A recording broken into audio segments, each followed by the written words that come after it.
Hello and welcome back to another great episode of Cooking with the Chef. I'm Chef Paul, and today I have with me Ken Atlas, who is from the Chef's Warehouse, and we are going to go over everything meat on our menu, and he's going to explain different grading, different cuts that we serve here at the Octagon. So welcome. Thank you very much. It's great to be here. Thank you, Chef Paul. First thing I'm going to do is talk about the different cuts of meat that they serve here at the Octagon Steakhouse. Starting right here, this is the Zabuton. It's a piece of domestic Kobe, which is a bit different than our traditional beef. It's a Japanese heritage breed of cattle. It's raised to an older age than the rest of the beef, and therefore, as you can see, it has wonderful, almost explosive marbling throughout it, which really adds to the tenderness and the beefiness of the flavor of the meat. This, of course, is a classic Porterhouse. It has the New York strip on one side and the Filet Mignon on the other. This is a beautiful marbled piece of meat. Moving along is the filet, which is the same cut off the Porterhouse, only a beautiful 8-ounce portion. It's the most tender piece of meat on the animal. It comes off of the back of the animal, which is a very unused muscle. Moving to the front of the animal, we have the ribeyes. This is a boneless ribeye. This is what's called a cowboy steak, which is a bone-in ribeye. A true steak lover steak. The bone helps impart extra flavor into the meat. All of these steaks are a beautiful choice. Here on this side here we have the strip steaks, which is from the back half of the animal. Again, runs alongside of the filet. We have choice steaks here, and this beautiful 14-ounce steak here is prime, USDA prime. A quick moment on grading. Beef is graded by the USDA based primarily on marbling.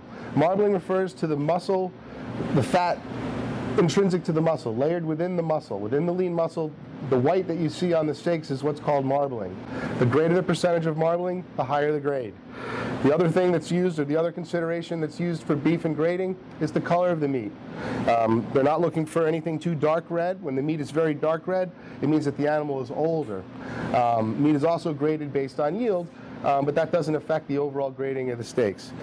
Here at the Octagon, they serve only the finest choice and prime steaks. Supermarket steaks that you're used to at home tend to be select grade steaks, which are still graded but don't have the same marbling that you see here. The other most important, or the most important aspect of these steaks is the aging of the meat. Meat can either be dry aged or wet aged. Both processes do the exact same thing. The enzymes break down the meat and make it more tender and develop the flavor. These steaks are all wet aged. Dry aging requires climate control, black lights to kill the harmful bacteria so that the good bacteria can do their work within the meat. Wow. How's that? that was fascinating. But you know, when we were talking before, you had mentioned about the supermarket steaks, how they're not aged. No. Because why? Well, supermarkets are buying for your eyes.